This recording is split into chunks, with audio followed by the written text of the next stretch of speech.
नमस्कार। फाइटर समाचार में आपका स्वागत है। पेश आज 26 दिसंबर सुबह 6 बजे राजस्थान की खास खबरें। फर्जी डिग्री और डॉक्यूमेंट्स के जरिए नौकरी पाने वाले गिरोहों पर लगाम लगाने के लिए सरकार ने बड़ा कदम उठाया है। अब प्राइवेट सरकारी यूनिवर्सिटी की ओर से जारी डिग्री, डिप्लोमा, मार्कशीट और माइग्रेशन सर्टिफिकेट पर अनिवार्य रूप से क्यूआर कोड अंकित किया जाएगा। दरअसल भर्ती प्रक्रिया के दौरान बड़ी संख्या में संदिग्ध डॉक्यूमेंट सामने आते हैं, जिनकी जांच में लंबा समय लगता है। इसके समाधान के लिए विश्वविद्यालयों की ओर से जारी डॉक्यूमेंट्स में अलग अलग परिवर्तन के लिए आरपीएससी ने सरकार को सुझाव दिया था। इसके बाद तकनीकी शिक्षा विभाग और उच्च शिक्षा विभाग ने राज्य की सरकारी और प्राइवेट यूनिवर्सिटी को निर्देशित किया था। भर्ती संस्थानों की ओर से अभ्यर्थियों के डॉक्यूमेंट्स की जांच एक क्लिक पर संबंधित यूनिवर्सिटी के ओरिजिनल रिकॉर्ड से सीधे हो सकेगी। इससे भर्ती प्रक्रिया में तेजी के साथ ही डॉक्यूमेंट्स में किसी भी प्रकार की गलती को पकड़ा जा सकेगा। कर्नाटक के चित्रदुर्ग में स्लीपर बस टक्कर के बाद हादसे का शिकार हो गई। हादसे में बस में सवार 10 से ज्यादा लोगों की मौत हो गई। हालांकि कुछ मीडिया रिपोर्ट्स में यह आंकड़ा 12 से 17 बताया जा रहा है। हादसा NH 48 पर हिरियूर तालुक में हुआ। बस बेंगलुरु से गोकर्ण की जा रही थी।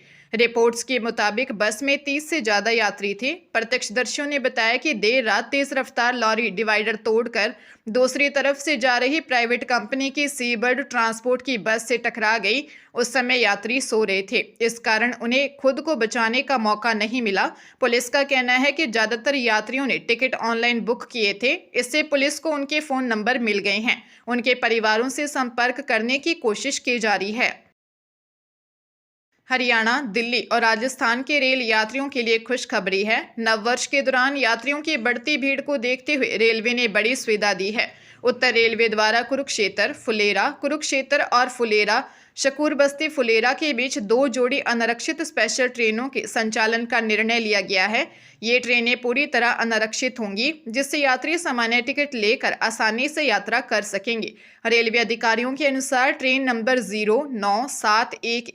09712 का संचालन कुल 4 फेरों में किया जाएगा। यह स्पेशल ट्रेन कुरुक्षेत्र स्टेशन से 29 दिसंबर से 1 जनवरी 2026 तक चलेगी, जबकि फुलेरा से वापसी में इसका संचालन 30 दिसंबर से 2 जनवरी 2026 तक रहेगा। ट्रेन में कुल 14 कोच लगाए जाएंगे, जिनमें 12 साधारण कोच व 2 SLR कोच शामिल होंगे। इन ट्रेनों से हरियाणा, राजस्थान और दिल्ली के हजारों यात्रियों को लाभ मिलेगा। बाड़मेर जिले में हाईवे पार कर रही 2 महिलाओं को थार ने टक्कर मार दी। दोनों ननद भाभी की मौके पर मौत हो गई। महिलाएं अपने ग्रुप के साथ रामदेवरा के दर्शन कर बस से वापस गुजरात लौट रही थी। हादसा धौरीमन्ना थाना इलाके में नेशनल हाईवे 68 पर बोरचारनान टोल प्लाजा से करीब 2 किलोमीटर पहले हुआ। घटना के बाद थार चालक गाड़ी लेकर मौके से फरार हो गया। थानाधिकारी दीप सिंह ने बताया कि गुजरात के श्रद्धालु रामदेवरा दर्शन के लिए गए हुए थे। दर्शन करने के बाद वे बस से वापस गुजरात लौट रहे थे। बस को खड़ी कर ड्राइवर डीजल लेने गया था। इसी दौरान बस से उतरी 2 महिलाएं 55 वर्षीय प्रेमी बहन पत्नी दलशौंगजी, अपनी भाभी 50 वर्षीय तारा बहन पत्नी अमृत निवासी कांकरेज बनासकांठा गुजरात हाईवे पार कर रही थी। तभी धौरीमन्ना से संचोर की ओर जा रही तेज रफ्तार थार गाड़ी ने दोनों महिलाओं को टक्कर मार दी। हादसे में दोनों की मौके पर ही मौत हो गई। सोनीपत में साइबर ठगी का एक बड़ा मामला सामने आया है, जहां ऑनलाइन जॉब और बीडिंग के नाम पर एक युवक से करीब 15 लाख रुपए ठग लिए। गन्नौर के गांव पुरखास निवासी कुलदीप ने साइबर थाने में रिपोर्ट दी कि उसके मोबाइल पर टेलीग्राम के माध्यम से ऑनलाइन जॉब का ऑफर आया और सोनल नामक महिला से बात हुई, जिसने खुद को आजमगढ़ यूपी का निवासी बताया। आरोपी महिला ने बताया कि वह द रियल मिनट कंपनी के साथ काम करती है, जो यूनाइटेड किंगडम की कंपनी है, और सोने चांदी के सिक्के व बार बनाकर उन्हें ऑनलाइन नीलामी के लिए प्रदर्शित करती है। पीड़ित को ऑनलाइन बीडिंग एडवाइजर का काम बताया और कम समय में अच्छी कमाई का लालच दिया, जिसके बाद उसने 3 दिसंबर से 11 दिसंबर के बीच अलग अलग खातों में कुल 15,04,000 रुपए भेज दिए। पुलिस मामले की जांच में जुटी है। राजधानी जयपुर में फर्जी मार्कशीट बनवाने के मामले में पुलिस कमिश्नरेट की क्राइम ब्रांच ने कार्रवाई करते हुए 5,000 रुपए के इनामी आरोपी अनिल कुमार जाट निवासी कोटपुतली बहरोड को गिरफ्तार किया है। पुलिस लंबे समय से उसकी तलाश कर रही थी। पूछताछ में आरोपी अनिल ने बताया कि उसकी दूध की डेयरी मानसरोवर के 200 फीट बाईपास पर स्थित थी। इसी दौरान उसकी मुलाकात मोहन गुर्जर नामक व्यक्ति से हुई। मोहन गुर्जर ने उसे बताया कि पोस्ट ऑफिस में भर्ती निकली है और यदि अच्छे नंबरों वाली 10वीं की मार्कशीट हो तो चयन आसानी से हो सकता है। आरोपी मोहन गुर्जर की बातों में आ गया और उसने मांग्यावास निवासी मोहन गुर्जर से 10वीं की फर्जी मार्कशीट बनवा ली। फिलहाल पुलिस आरोपी से पूछताछ कर रही है। दौसा पुलिस ने दिल्ली मुंबई एक्सप्रेस वे पर मिले एक अज्ञात शव की गुत्थी को सुलझाते हुए सनसनीखेज खुलासा किया है। यह हत्या अवैध संबंधों का नतीजा थी। पुलिस ने मृतक की पत्नी शिल्पी को बिहार से गिरफ्तार किया, जबकि उसका प्रेमी जो रिश्ते में देवर है और शूटर पहले ही सलाखों के पीछे पहुंच चुके हैं।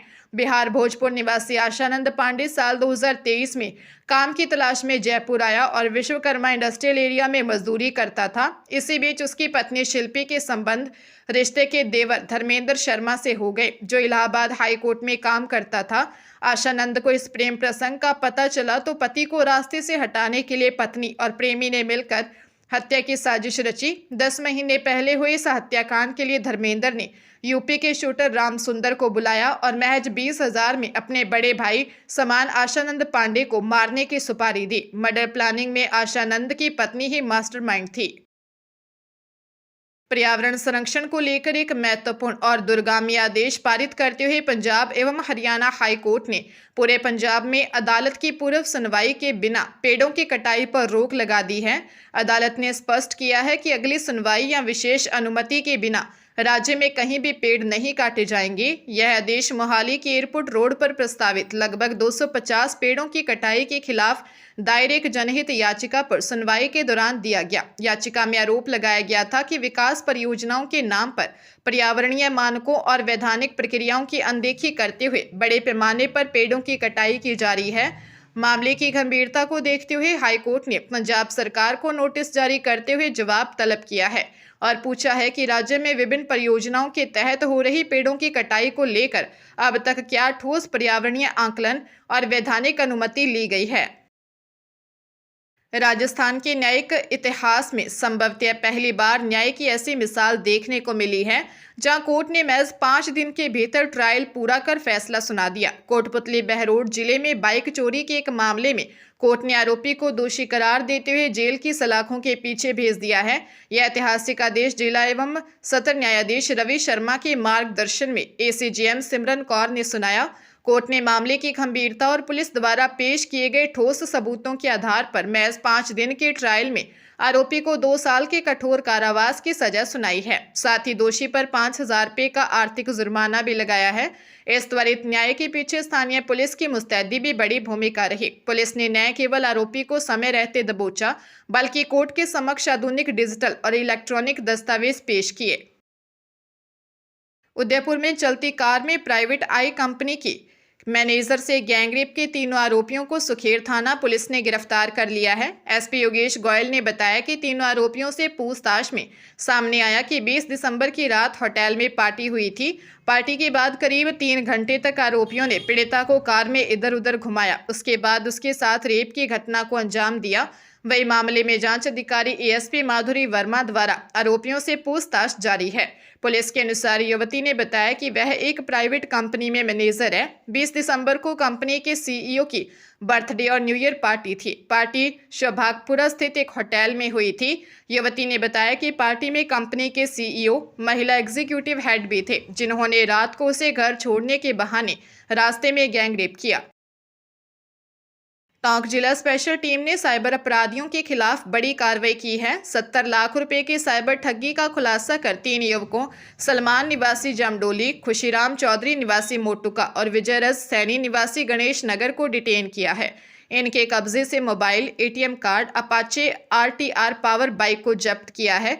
आगे की कार्रवाई के लिए 3 साइबर अपराधियों निवाई थाना पुलिस को सुपुर्द किया गया है। डीएसपी प्रभारी ओम प्रकाश चौधरी ने बताया कि आरोपी इतने शातिर हैं कि पुलिस से बचने के लिए लोगों से ठगी करते समय मोबाइल में 55 सिम काम में ली थी। तीनों आरोपी द्वारा जांच में अपने मोबाइल से इन 55 फर्जी सिम को काम में लेकर अपने मोबाइल से फर्जी फोन पे ऐप, फर्जी इन्वेस्टमेंट लिंक, सेक्सटॉर्शन के माध्यम से व्हाट्सएप और इंस्टाग्राम के माध्यम से आम जनता को मोटी रकम दिलाने का झांसा देकर 4 साल से साइबर ठगी कर रहे थे।